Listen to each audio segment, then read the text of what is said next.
Bonsoir, mes amis. I hope you're having a very good Wednesday today.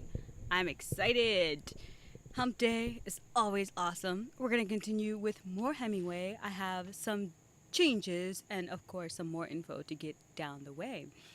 You may see today we're going to look at The Great Gatsby, a quick video clip to see what is happening around this time. Hemingway's generation is kind of referred to as the lost generation because they came of age during World War One.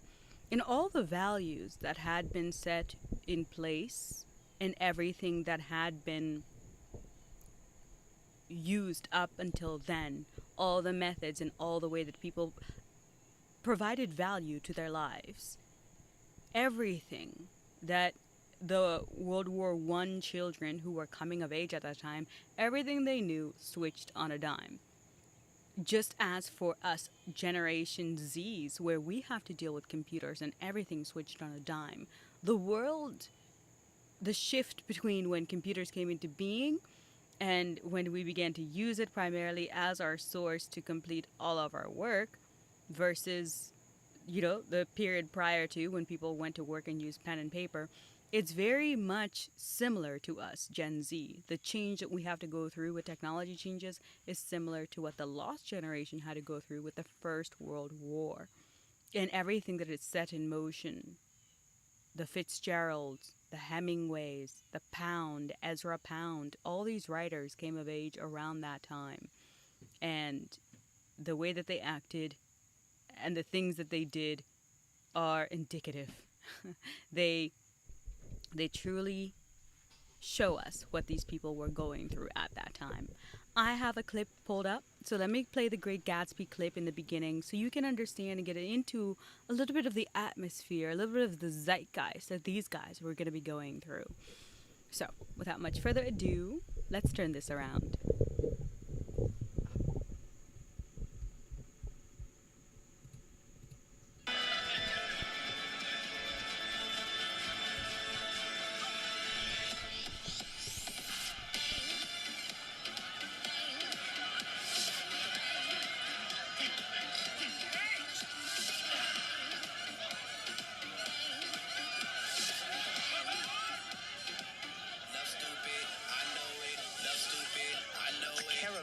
Of billionaire playboy publishers and their blonde nurses.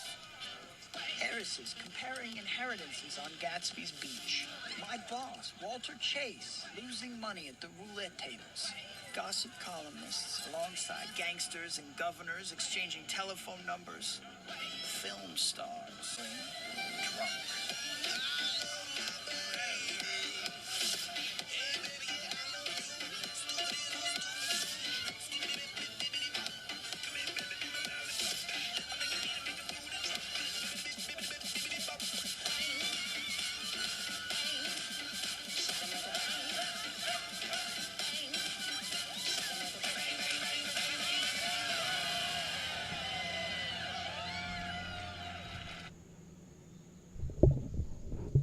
Awesome. I think it's a perfect shot, a wide shot to stop at. Parties, fun. The pianist is claiming to be a descendant of Beethoven, and we are calling that dubious, meaning doubtful. It's unlikely. But at this time, you had a lot of people going around claiming to be a lot of things that they were not. And that's what The Great Gatsby captures. Fitzgerald wrote The Great Gatsby. I know. Hemingway did not write it. I know.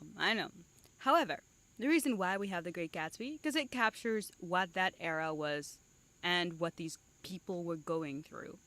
And also, Hemingway was friends with Fitzgerald. And we're going to get into that today. And I'm going to give you some information, some fun stories about really how that relationship, that friendship was. Hemingway wrote books, of course, For Whom the Bell Tolls, The Old Man and the Sea. You remember them. All these pretty cool books. But the thing is, Hemingway sometimes wrote about his friends. And in one of his books, he wrote about Fitzgerald. Of course, we already spoke about it yesterday a little bit. But Hemingway had a way of like writing about people who were his friends, but the things that he would put in this tabloids about his friends were, well, things that would make you blush if you were to hear about that. If you were that person, you were to read what your so-called friend wrote about you in the paper, it would kind of be a bit of a shock to you. You'd be like, why are you writing all the bad things that I did in public? So, Fitzgerald and Hemingway, they first started as friends, they met at a bar. And let's get into what that was like a little bit. So, to Hemingway's dismay, Fitzgerald would be there at the party that these friends were throwing, and they would come up and end up meeting up and talking about their work. Hemingway was reluctant to spend so much time with a man he knew could be very time-consuming, and worse, was apparently hell-bent on destroying his art and what was left of his already fractured reputation. Fitzgerald made it early compared to Hemingway in his success. So when Hemingway was making his work and was, making or writing For Whom the Bell Tolls, Fitzgerald had already gotten a bit of success. And he began drinking a decent amount and partying and kind of taking things to excess a little bit. It's kind of what Hemingway's talking about when he's like, he's hell-bent on destroying his art, and worse, he's time-consuming, and he's going to destroy my art and my reputation if I allowed him to. So, complete avoidance of Fitzgerald was not possible. Of course, Fitzgerald was apparently discomforted at the relative frostiness of Hemingway's greeting and hospitality when they were reunited. Factitious between the two would climax during one of the afternoon boxing bouts Hemingway fought that summer in Paris with Morley Callaghan, a New Scribner's author.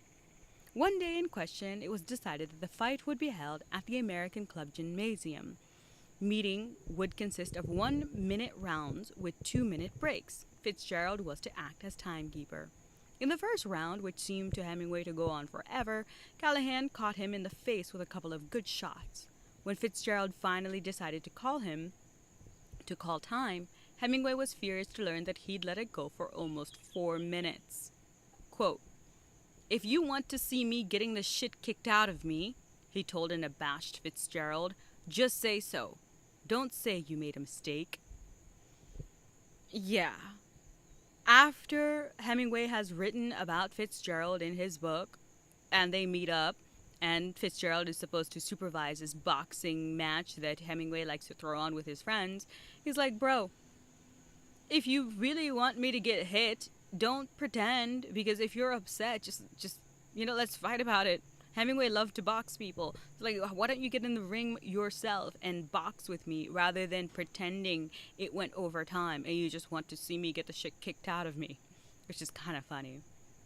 But Fitzgerald seems to me like a man who really doesn't do with confrontation much, unless like he really, really, really has to get on. And I could see that happening. I could see Fitzgerald being like, yeah, I'm just going to let the time go. I'm not going to pay attention to it much. Fitzgerald, he began drinking a decent amount. And one of the funny stories about Fitzgerald, let me show you this little clip of how wild Fitzgerald was. Back in New York for a few days, Hemingway met up with Maxwell Perkins and spent time with friends. Hemingway along with his wife Pauline met up with those New York friends and Zelda and Fitzgerald. Zelda is Fitzgerald's wife, and they went and they had a seriously fun time. And they were long overdue for a reunion with Fitzgerald and his wife, and it occurred at Princeton-Yale football game, where Fitzgerald is an alumni. He went to Princeton for a small period of time before dropping out. After the game, Fitzgerald began drinking seriously, assaulted a doctor on the train they all took to Philadelphia, and grandly opened 6 bottles of Burgundy, intended solely for Hemingway, before dinner. A full evening dress affair. drunk and increasingly obnoxious, Fitzgerald stunned everyone to embarrassed silence when he asked a young black maid, "Aren't you the best piece of tail I ever had? Tell Mr. Hemingway." This line cracks me up so much. And the Lost Generation, they're wild. They're super wild. And I think though, with that little blurb, as wild as the Lost Generation was, the barriers they broke down, the relationships between black and white at that time. Again, you have to think 1930s, 40s, 50s, relations, civil unrest were just beginning to make differences between in America between black and whites. The bridges are just beginning to be bridged. And I think writers such as Hemingway and Fitzgerald broke down barriers that we never would have thought of for society. Yes, Fitzgerald is a belligerent drunk, or, just a drunk. But him making that scene, or him just blurting it out loud about the black maid and being like, "Ain't you the best piece of tail I ever had?" I just think that's where you first begin to break down barriers in terms of the relationship between black and white, in what I can see. It starts silly. Serious changes don't just begin by, everybody voting on it and all of a sudden we're going to just, assimilate. Today we have black and white couples and we have biracial children, and it is difficult to not truly think back and see how these authors influenced everything, and how their wildness and all their selfishness could have also impacted the American culture to put us on a different trajectory of where we're at today. That's my cool little blurb on Hemingway and that little story. But Fitzgerald, I didn't know he was that wild. That's wild. And mind you, Fitzgerald is married with a wife and a kid. Yep. And this is what I mean about the whole Lost Generation. Their parents were about morals and values and doing the right thing and going to church and being married and having your children and holding those values dear. Go to work, get a job, that kind of stuff. Hemingway and his friends were about drinking, partying, sleeping with whomever they wanted to, traveling all over the world, doing dangerous things, and their children don't seem to be cared for that much. Hemingway had 3 children, 2 different wives. He saw his children in the summer and he hung out with them and they went fishing and hunting and did pretty cool, fun sports together. But Hemingway really wasn't much of a father. So, who raised the boomer generation? I don't know. Is that? I'm unsure. Is the lost generation responsible for the boomers and how selfish the boomers are, or how crazy the boomers are? I can't even say the boomers are selfish. I think all generations are selfish because humans are just selfish. And I don't think it's either a good nor a bad thing. I think being selfish can be a positive thing. If you think about it in a ethical or a philosophical way, I really truly believe that being selfish, if you admit it and you don't harm other people, I don't know, selfish is one of those words I think, like the word seduction, gets misrepresented based on how it's been used for so many years. And yes, all humans are a little bit selfish, but at the end of the day, if we act right and don't hurt other people, and we are trying to just feed ourselves, be upright citizens, and do things a correct way, in my opinion, I don't think that word selfish is that detrimental. But I just think just like the word, persuasion can be viewed a little bit sleazy or slimy sometimes, and I don't think it needs to be that way. Next part we're going to move on to is Hemingway and his father dying. Hemingway's father passed away by his own hands. And the reason why this happened is because his practice was going under and he didn't want really his wife to be know about this. And also he had an illness, kind of like diabetes, like blood blood sugar was too high, or along those lines, like his something with his high blood pressure, or something with his blood sugar levels. Either way, he was a doctor. He knew exactly what was going to happen to him. And based on what I can understand, this man deliberately chose to go out his own way because then he would be able to provide for his family. But his family could only really be provided for after they got the insurance money from him being, gone from this world. We are using PG words because of YouTube, but you understand what I mean by Hemingway's father took, his own life by his own hands. You completely get that. And with the whole thing, Hemingway was really shooken up about it because his father is the one out of the two. His father is the one that he liked. He liked his dad. His mom, however, he really wasn't very fond of. They didn't have the best relationship, just to put it kindly. But at the time when his father left this world by his own hands, Hemingway was like, I don't want anybody crying at the funeral. He's a coward. He took the easy way out, and nobody should mourn him in the family. At the funeral, he told his little brother, he was like, I don't want anyone crying. Other people can weep and be sad for him, but nobody in this family is crying. You got that, kid? Like, that's the way that he was talking to his brother about his father being away, out of this world. The next things that come to from his dad passing away and the financial strain that it would put on his mom and younger siblings, Hemingway would take responsibility for his family, of course, and help his mom out, but it was out of obligation and duty, and not because he loved them, or his mother specifically.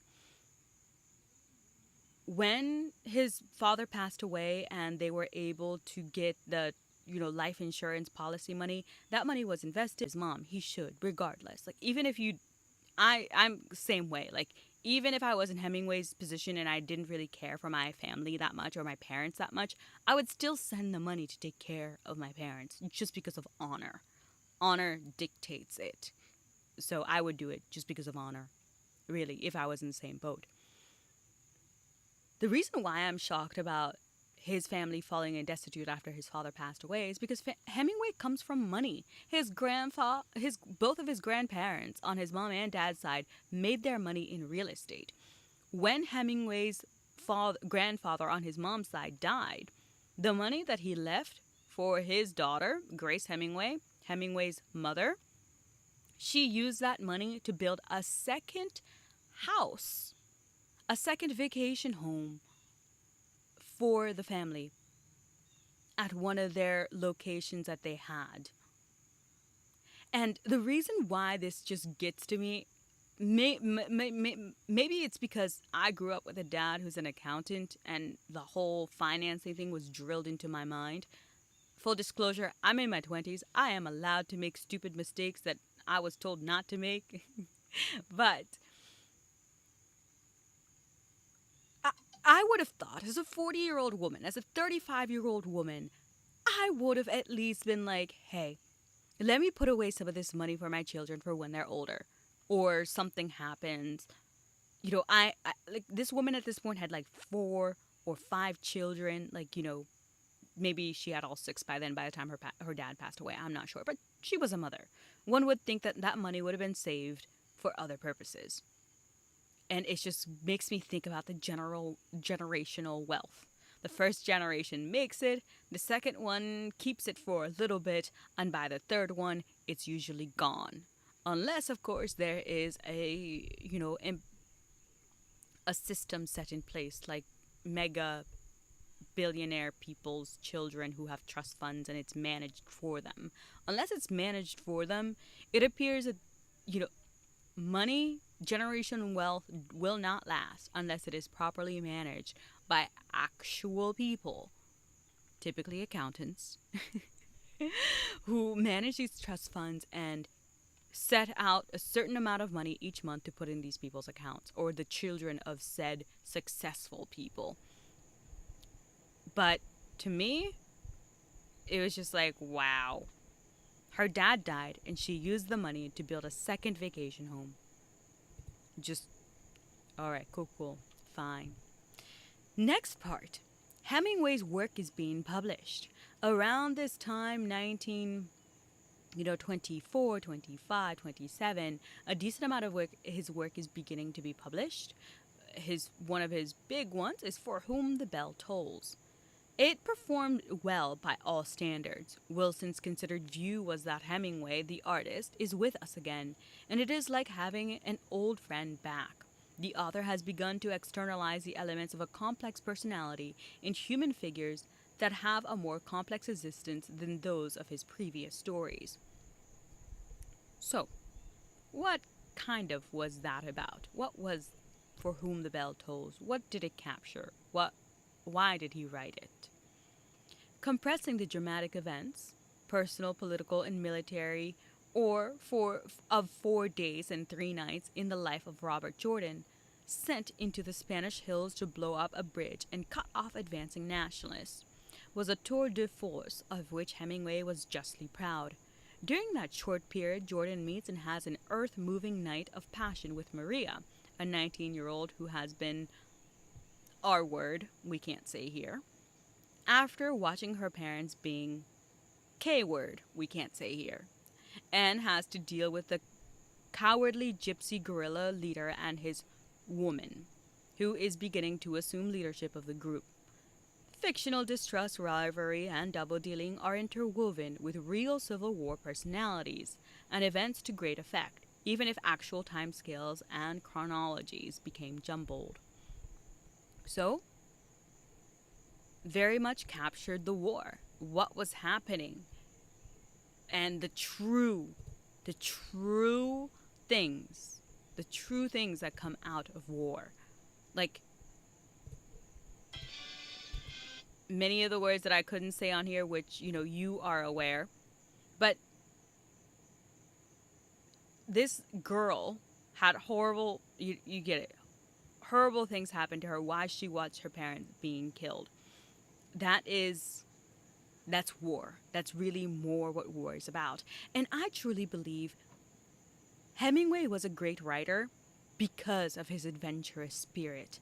I don't believe that this man would have been able to write such great stories without using himself as inspiration.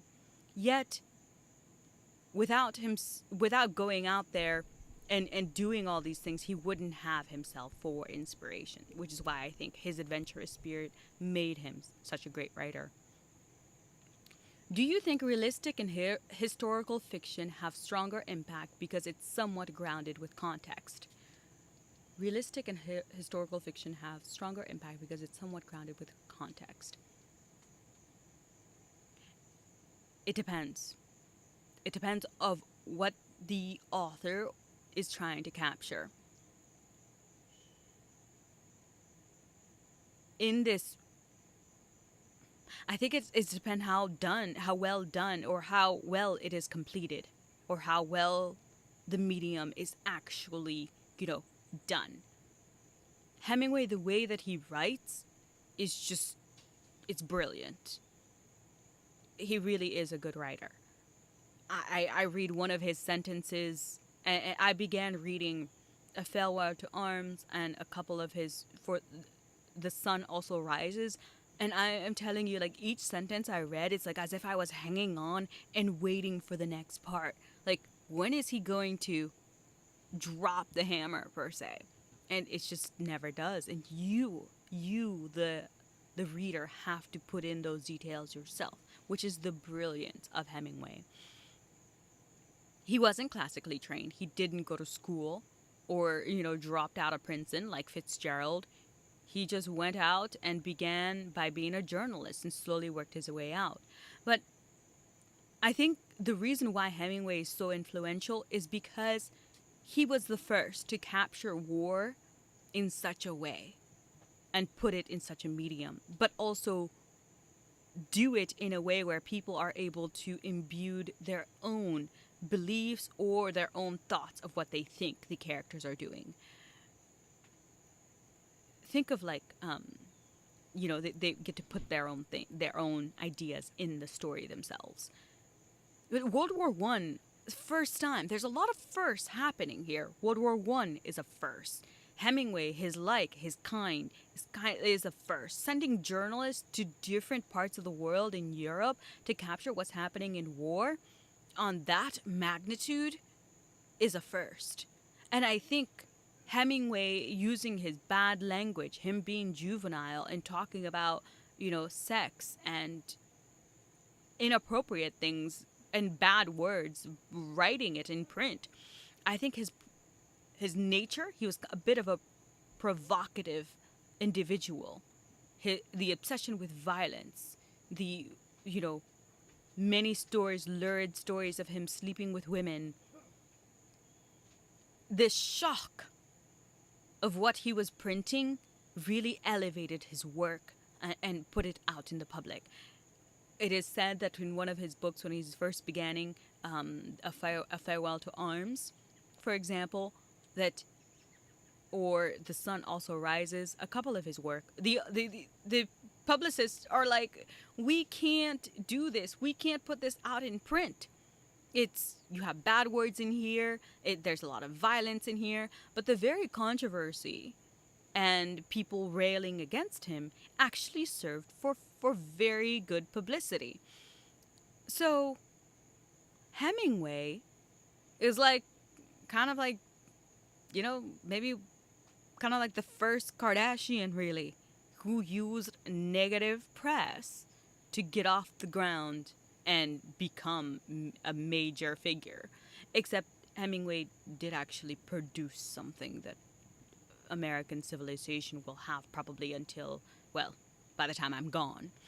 Or Kardashians, I don't know. I don't know about that. I don't know if the people will still be watching them after I'm gone. Hemingway, I think, will still be reading.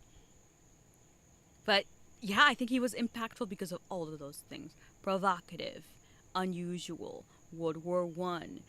A lot of firsts occurred. And that's why I think he's so big. And also, he didn't go to college. And I think part of the good thing of not going to college is because an individual has an opportunity to find their own voice. They don't have a professor forcing them to write in a certain way so they can get a certain grade.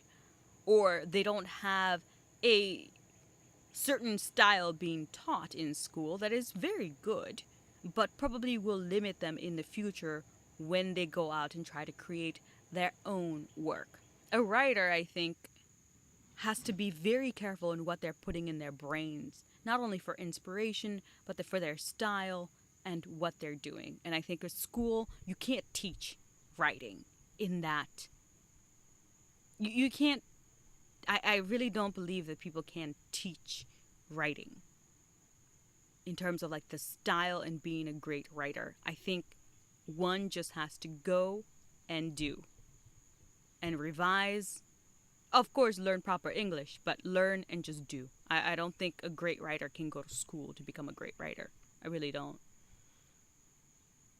But let's look at what I was going to say real quick with, For Whom the Bell Tolls, and then you'll see a quick vision of what we're talking about. Again, the real things of war.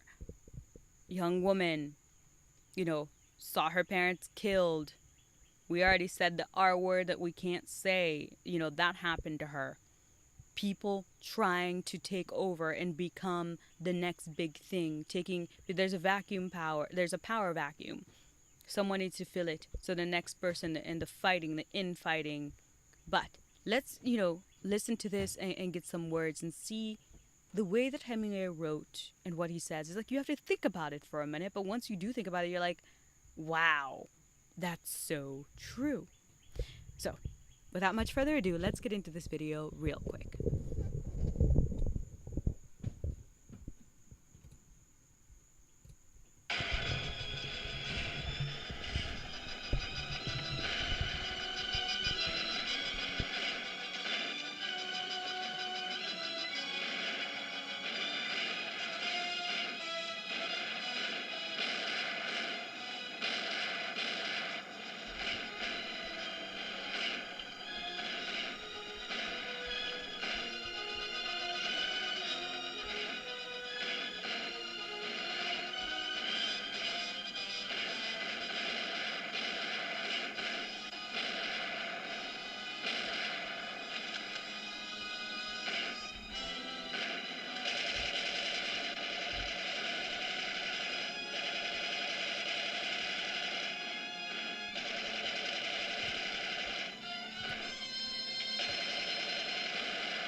coming, Bliss. Now they need us. Where? To join with us, sort of. To die there? Don't you realize they're lost? If we show ourselves, we're done for too. Then what happens to the bridge? Bridge? Well, that's our friend El Sordo. Listen, August. I listen to that. Are you afraid to fight for our friends?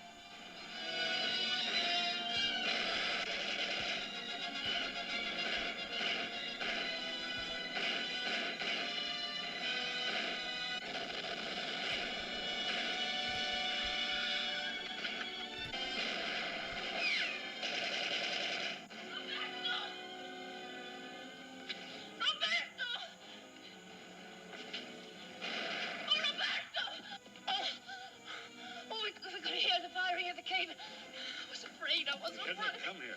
I let her come, Ingles. She was half crazy. She thought you were fighting. Why aren't we fighting? They want to go to El Sordo.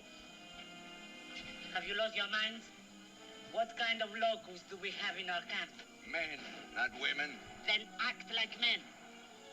Don't you think you'll die soon enough? Swallow your tongue, woman, and choke yourself. Silence! What use is courage if you have no head? El Sordo has both. He'll understand. Was he coming with the horses when they found him? You'd have found better cover on this side. Again, quick thing, you get the idea. War, pretty words, all that stuff. But just, swallow your tongue, woman, and choke yourself. Okay? That's a lot. And just but a more insightful, a better one is courage without sense is just stupidity. What? It's good to be brave, and it's good to know when to rush. It's good to rush into battle. But if you're rushing into battle and you have no idea what you're going into, and you do not have the proper information, you're gonna die soon enough. Chillax, assess the situation, come up with a strategy. Yes, you want to rescue your friends. Yes, your blood is pumping and you can't wait to get out there. I counsel restraint. I counsel restraint, just like the woman is saying. And also, in there, you get a little bit of it she's a little bit beginning to take over, telling men what to do. She's power hungry a little bit. And then the young woman who's running to the war hero. You get the idea. You get the idea. At the end of the day, Hemingway was brilliant in capturing and letting us know what war truly does, what the true cost of war is. Over here you have a couple of pictures, and is Hemingway and his wife. Well, at the time, this is, I would like to say, the Japanese-Chinese war. And they went over there and they were talking, as journalists, and they were talking to the leaders. I want to say Chiang Kai-shek, Mao Zedong at this time. So, very cool, prominent figures. I'm meeting really cool people. This is his third wife, Martha, over here. The man likes the ladies. This wife is a writer, like Hemingway, and it was a fun time. They had a good time together. However, their relationship towards the end, of course, with all of Hemingway's relationship towards the end, none of them are ending pretty well, as you can imagine. Divorce. Martha, ooh, but. In one of the things towards the end, when their relationship is not going so well, towards the end, Martha's career is taking off, and she's doing pretty well. And at this time, although Hemingway is successful and he's produced a couple of good books, he falls into his heavy drinking, and he's kind of laid out for a minute, and he's just having fun with his buddies, drinking a decent amount, going out. And Martha is like, you need to begin writing again. You need to get your creative juices going. You need to do something. Because to have a purpose and to put something good into the world will give you, some semblance of just normalcy. But also for Hemingway, he worked in the mornings and the afternoons were reserved for sports and drinking. If Hemingway is not working, or has no books to write, no material he's working on, then the drinking just, it's a cycle. Starts in the morning, ends at night, versus starting in the afternoon and ending at night. So his wife is like, you need to get out there. You need to begin writing again. You need to start doing your thing and, do something. And this man yells at his wife and is like, you effing bitch. People will still be reading my work when the worms are finished with you. Yes. Towards the end, the man was not a very good one. Not very kind. But we can understand at this point the drinking had taken over. I would say we can. So, that whole row happened. And yes, we're talking about Hemingway. We're not talking about Martha. Yes, she had a good career. But that's a pretty cruel thing to say. Just because your wife is trying to tell you you need to do better and you need to get your life together and not drink all night and, kill yourself, basically. He's like, I don't want a woman who's out there and, partying and living it up and working. I want to be the only writer in this house. I want a woman who's staying home. When I come home, she is taking care of me. To paraphrase what he would say. This is his third wife, mind you. Would one not be a little bit curious or, be aware of what they want by then? But I suppose as a lost generation, if they never pondered, never took time to think, and just went from one thing to the next, always drinking and having these frivolous parties that mean nothing, if that's what he was doing, yeah, it makes sense that Hemingway would just fall in and out of love with a bunch of people and then towards the end, discard them when they were no longer serving him. But the selfishness and just the craziness, the drinking, he is truly lost. He is a person that really does come from a lost generation. But his wife, of course, the third wife, would be like, we gotta go our separate ways. And of course, he's beginning to be with another woman, Mary, who would be his fourth and final wife. And tomorrow I have more deets on that one, so I'm excited for it. But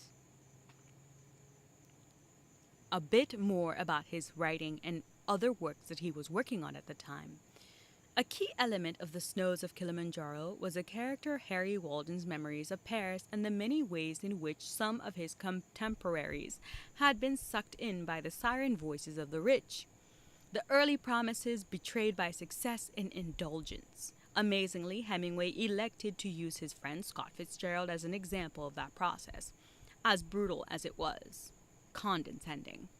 That judgment was bound to offend Scott Fitzgerald when Esquire published it in August 1936. His protest letter, mailed from North Carolina while Zelda was undergoing another course of treatment, was surprisingly mild given the severity of the slight. And in it he requested Hemingway cut out his name if and when the story was incorporated in a book.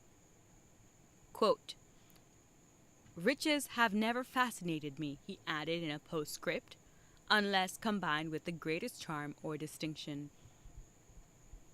Fitzgerald, come on. Riches really primarily consist of those two things. Greatest charm and distinction, that's what riches buy. Distinction and charm. Think of the rarest art collection and think of the most beautiful model. That's what riches buy. So he's just like, yeah, I am what I am, but I only go for the finest and the greatest things of charm. Okay. All right, cool, whatever. Whatever, Fitzgerald. But these guys, the lost generation, I can see it. I'm beginning to see it. This generation are lost in a sense that it is inherited values, their inherent values, no longer are relevant in a post-World War, and because of its spiritual alienation from the United States, that according to the press was back to normalcy. After World War I, the press claimed that we were back to normalcy. Anybody believe that? Really? It's like saying after the invention of the, iPod and, the iMac, that America went back to normalcy. Um, Everything changed. Everything began to change. So I don't know. I don't know where he's getting this from. I have absolutely no clue. These pictures are pretty cool, and Martha and Hemingway all having a lot of fun. I mentioned it a little bit that I truly believe without the big game hunting, without being an adventurer, Hemingway couldn't have become such a great writer. I really don't think so. I really don't think so. But on top of that, everything that he went through and all the parties, all the adventure, and all the places that he would go to basically escape himself, he never really was able to do it. So, I'm not sure. I'm seriously not sure at the end of the day how this man would end up doing all these things. He wrote great books, and I don't know how he did it. It's as if, in spite of his drinking, he was able to write great books. That's really what I'm thinking of. But Hemingway and his friends are wild. But the snows of Kilimanjaro, there's a decent amount with the snows of Kilimanjaro, and what these guys are or what he's writing about, he always uses himself as inspiration, of course. So in all of his book, the characters are slightly a little bit on himself. He in a way, he knows who he is. It's just that he doesn't want to or need to change, because after all, he still gets the women, he still has success, and he gets to do what he wants to do. Why change if you don't have to change anything and still be successful? But these cool pictures, though, with hunting. Anybody hunter over here, anybody in that kind of sport? I, recently went clay pigeon shooting the other day, and that was a lot of fun. I missed it. It's been a while. It's been a while, and it's just as satisfying. If you say guns aren't sexy, okay, I'm gonna have a problem. But I guess if you're not a person who at all are into that kind of sports, you wouldn't think that guns are sexy. But once you get to know guns, they're sexy. They really are. But big game hunting and fishing, those all inspired Hemingway. You can think of The Old Man and the Sea in his final book, A Fish. It's about being out in nature and going for adventures.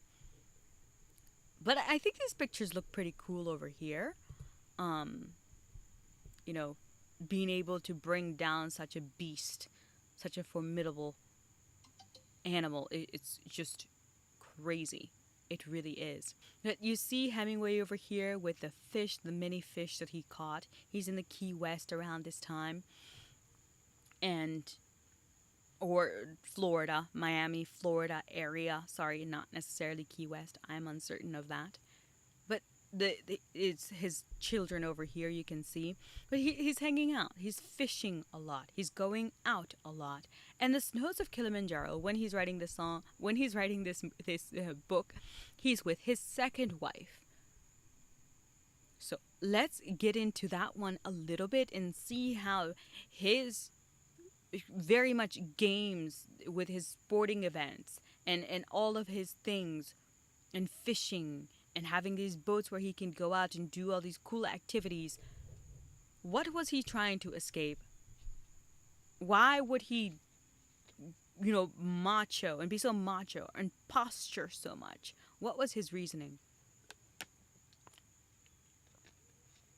Or what was he trying to compensate for? For the snows of Kilimanjaro, like we said, there is much to be seen in the author Walden and Hemingway. His wife's wealth, as the author goes about his character, His wife's wealth had made him loose, sloppy, and indolent. Their safari was his bid to regain some of the powers he'd had as a young man in Paris. Before marriage, comfort and luxury had dulled his creative edge. In his dying moments, he calls Helen a rich bitch. Given the autobiographical source of much detail, The Snows of Kilimanjaro was a pretty hefty can of worms for Hemingway to open. But all the more powerful for that, to jumble and mangle metaphors, Hemingway really was washing his and Pauline's dirty laundry in public. So yeah, he used The Snows of Kilimanjaro to kind of put it in there that his wife's money is a bit of a problem for him. Backtrack. Hemingway, many wives. His second wife, Pauline, comes from a background of wealth. Father made a decent amount of money, and this lady became a magazine editor, like major magazine editor. Can't exactly remember the exact one. I would like to say Vogue, though. So a lot of money. And Hemingway, at this point, although he's had some success, he's not yet a millionaire. Like, he's not to the level of his wife. So he feels emasculated a little bit. His wife is 4 years older than him. And using her money and depending on her, she, I think, by now had, 2 of his children. All the money and his very nice house that he has. His, kind of coming from her family. So he feels emasculated. He's younger than her, has less money than her, and everything is dependent on her. And she gave birth to the children. So I can understand why he needs to escape and run off and go to his safaris and shoot big animals and, go fishing and be on his own to gain some of his macho-ness back, some of his manliness back, or to do something that for once his wife cannot take away from him, or a success that requires actual, muscles that a woman just doesn't have. I can see how that would be a very parallel, it could be a parallel example we could use for today's time. What Gen Z is going through, like I said, technology changing so much. Gen Z, for us, millennial, cusp millennial Gen Z, we were raised to be like, hey, you go to college, you get a degree, you will do well, the form will work out for you, and you'll be able to get a good job. The landscape has changed.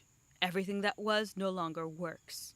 Same thing for Hemingway. The landscape changed. Everything that was no longer works. His wife is making more money than him, older than him, more successful. In today's world, women starting off make more money than men, more successful, and can give birth to all the kids. So the mismatch, being able to find a partner that you're happy with, and the emasculation, that's a lot for us to deal with. Gen Z, for us to deal with. That's a lot. And I think looking back in history, the reason why I think history is brilliant and I love it, and I think there's so much we can use and take from the past and use in our everyday lives, history repeats itself. It's cyclical. It repeats itself. So everything that happened, or just looking at Hemingway, seeing everything that happened with him and what's happening with us today, I do and will use what I see and how the way he lived his life. I will kind of use his story as a cautionary tale and pitfalls to not go into. Although Gen Z is kind of lost. The religious background that we grew up in, Christianity, those pillars are kind of crumbling. Society and everything about the children is no longer about the children. Gen Z is kind of like, I want to go travel, I want to have fun, and I want to enjoy my life, and I don't want to be responsible and doing sacrifices for my children, which is kind of like, if you think about it, sounding like a little bit of the lost generation. They went partying, they did what they wanted to do, they had the kids, but did they really raise them? I mean, in Hemingway's case, his children, he spent time with them in the summer, which is awesome. But he wasn't a father. If that's who the boomers had for parents, I don't know. I don't know. I don't know. Or would, see, I don't know. I don't know. But you say so much of Gen Z doesn't even want kids. Yeah. Honestly, though, I think this is just a time of changes. A lot of changes are happening. I mean, so much of Gen Z doesn't even want kids. I don't blame them. My heart breaks. I look at the world and I see many, many of the good things that we do. But I think we are simply in a period, we're in a transition period, and it's going to take a moment for us to get our bearings straight. But many of the values that our parents held dear, the whole going to church thing, and, believing in God, and wait until marriage, and you marry a man and then you have children, our culture has turned that completely upside down. You have a child with a man, and then maybe you think about marrying him. Well, those values no longer are working. So, like I say, cyclical. Maybe it's just going to be difficult. There's going to be a World War III, just like after World War One, there was a World War II. And then we'll circle back around again. And who would want to have a kid knowing that there's a war around the corner? I wouldn't. Would you? Would you have a kid if you knew that there's a world war around the corner? But to add on to what you said about Gen Z doesn't even want kids, I don't blame Gen Z, but I'll add on to that and say not having them and knowing that you don't want to have them is better than having them and abandoning them. Would you have liked to have Hemingway as a father?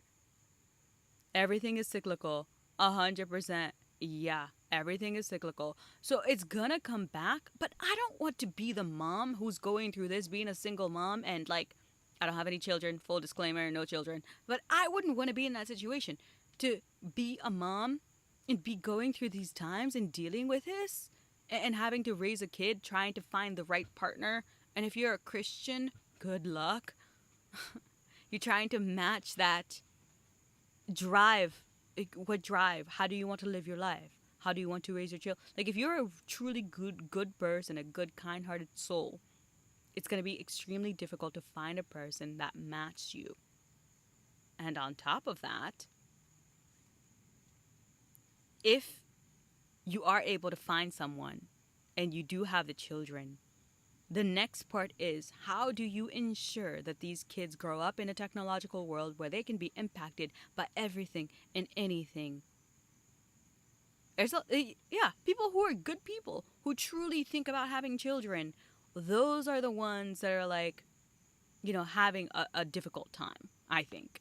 But the people who are just restless and careless are going to be just that and continue to be just that. But I can see very much of what was happening with Hemingway is happening. History is repeating itself. And that's why it's very important to know and learn about history, because all these things can be applied. I'm going to use them. I intend on using, like, if I had, say, so do you think people back then were kinder and nicer, or they just didn't have many options, so they just settled? The second one, 100%. I think that people back then didn't have as many options. We can travel the world on a regular salary if we do not have children. Like, meaning, if you're fortunate enough and you are a dink, dual income, no children, that's a new term. People do get married, but except they don't have children nowadays. And they can use that money and go travel. And they paid off their house, so they're living a very good, modest life so that they could go and experience more in the world. I 100% think that's it. Like, the sports that we can do now versus what our parents had the ability to do, I truly do think that nobody took into consideration that, yes, Gen Z is coming around an age where it is tumultuous and there's a lot of turmoil and a lot of changes happening in the world. Our landscape, for our job landscape, is changing. That's another uncertainty. So there's a lot of uncertainty happening. And then on top of that, Gen Z has more choice. We have more choice than our parents did. So in some way, I say thank you to the previous generation for making that possible. And also, if Gen Z doesn't want to have kids, that's okay. Because I hear everyone being so concerned that Gen Z doesn't want to have kids and they're selfish, but no one talks about the mother or the dad who's a deadbeat, has a bunch of children, and they don't properly take care of those kids. We rail that it's our responsibility to have children for the next generation, but could we say that even the lost generation, did they do a good job of raising their children? It doesn't appear so. So I don't know. I don't know. You say delay children's exposure to the internet just long enough to ensure they can grasp the positives and negatives. I say to you, both parents are working. I agree. I agree. And I think, to be a good parent, that's a very smart thing to do. But the unfortunate thing that you could be limiting your kid to is that they're going to be behind when all the other children are learning how to use these computers.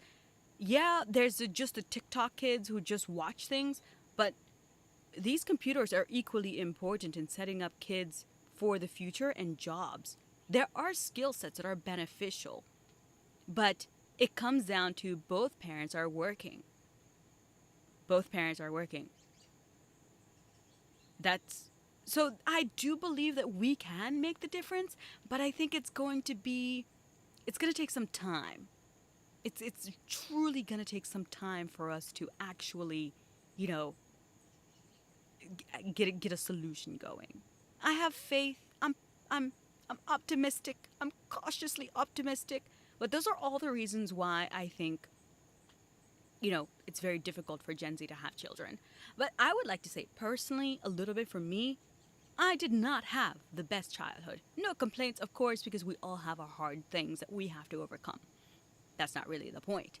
The point is that I had such difficulty, and I'm beginning to get my life together, and I'm working extremely hard to do the right thing. I don't know if I want to yet bring another person into this world when I'm not even 100% done with evolving and understanding and becoming the best version of myself. So the Matt Walshes and the Ben Shapiro's and all their thing, and I respect their work, and I think what they do is great work. But sometimes when they're going on with their whole baby making thing, a little part of me is like enraged. I'm like, you guys, it's so much more nuanced than that. It's not just that Gen Z is selfish. It's that Gen Z is also going through some decent amount of pain, and until we solve that, it's going to take a minute. You say, agreed, that's why you teach them early how evil people can be when hiding behind a keyboard. When hiding behind a keyboard. Teach them how evil people can be when hiding behind a keyboard. Hey, I use books, okay? I use books to see what the evil is.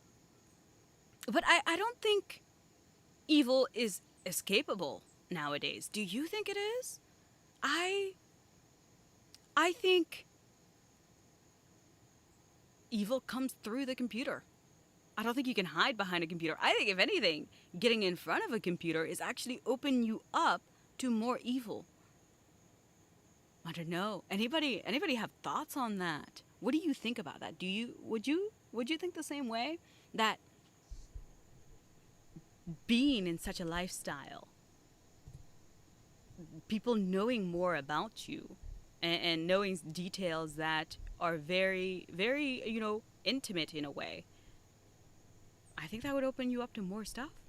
But yeah, you're right. There's a lot to fix, of course, and there's a lot to go through, but I just think this is a first.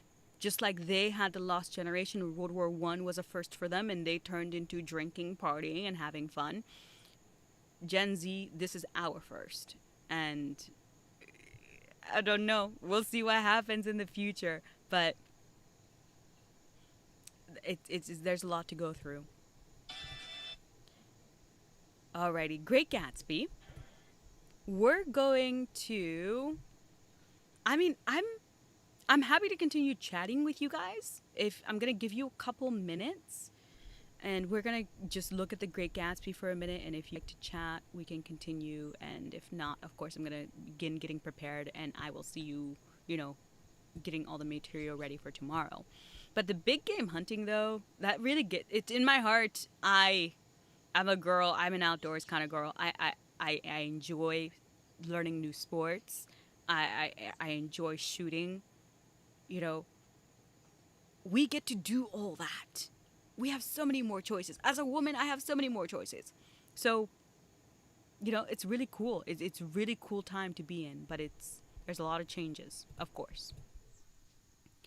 Great Gatsby. So I showed in the beginning the partying and the fun and all the good things that they were doing and laughing about and drinking too much. Now let's see the come down. What happens when the party's done? Everyone goes home and goes back to their own lives, whether it's work, family, or just, a different party to continue the debauchery. One more, Great Gatsby.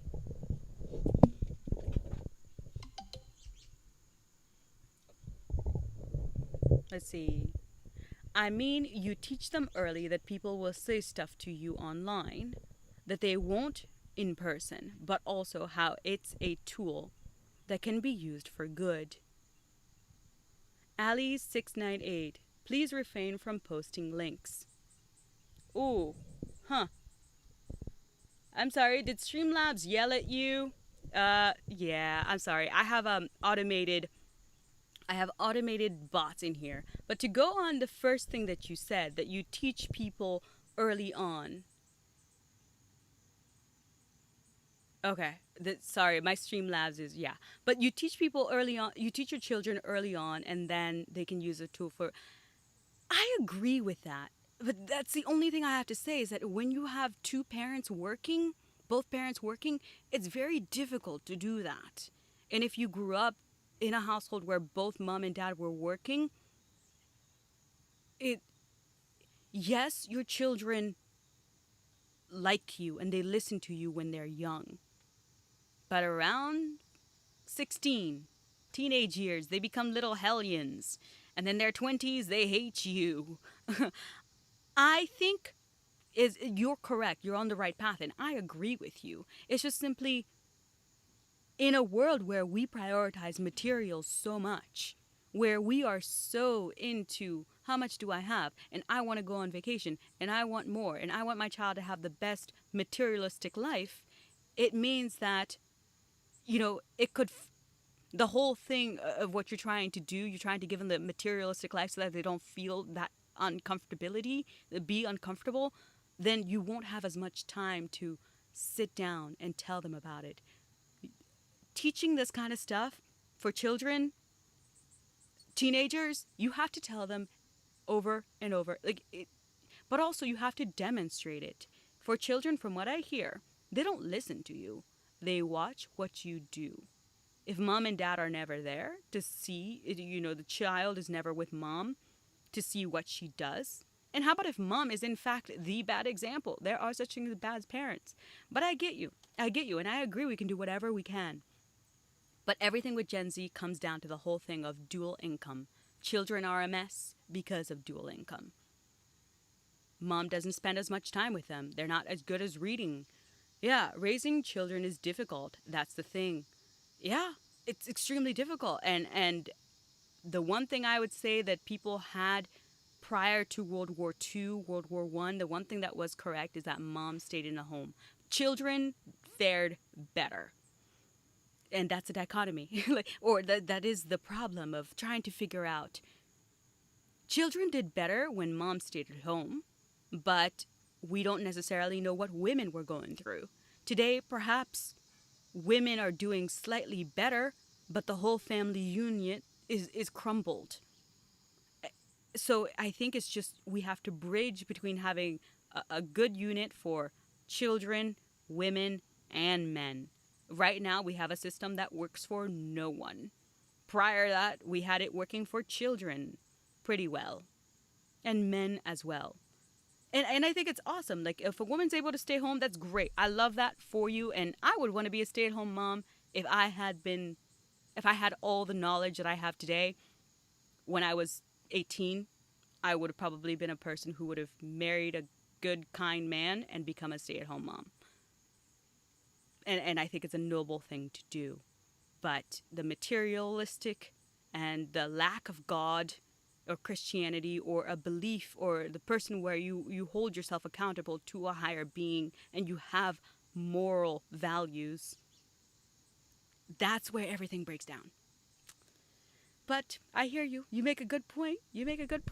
And I look forward to see how we can solve it. I really do. But let's Gatsby, let me get you that final scene, and then Shalinda will let you go. Promise.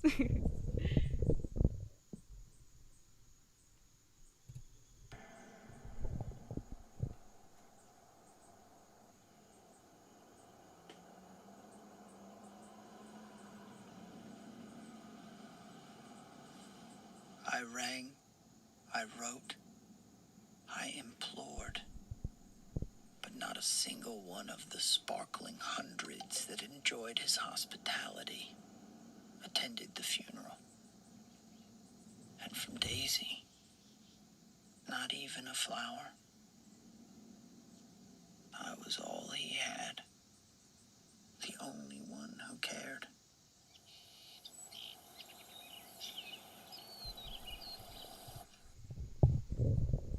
Pretty much captures, when the party's done, you have a very nice house, your very big, nice house, empty mansion with no one in it.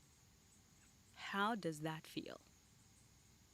The Lost Generation, they had a lot of fun, but towards the end, the way that they went out, oof, not pretty. The only thing I can learn from this as a Gen Z person is although times are changing and everything is not what it was, just like Lost Generation went through their period, as Gen Z, I have learned that partying, hedonistic lifestyle, flying about and doing whatever you want and drinking all day is not going to end well. And that's why I love history, and that's why I think it's powerful and beneficial and so useful in everyday life. Mes amis, it's been fun. I've enjoyed this one with you guys, and I've had a lot of fun chatting with you. I have to go prepare for tomorrow. I have a lot more I got to tell you, and we're going to wrap up Hemingway. So, au revoir. À demain.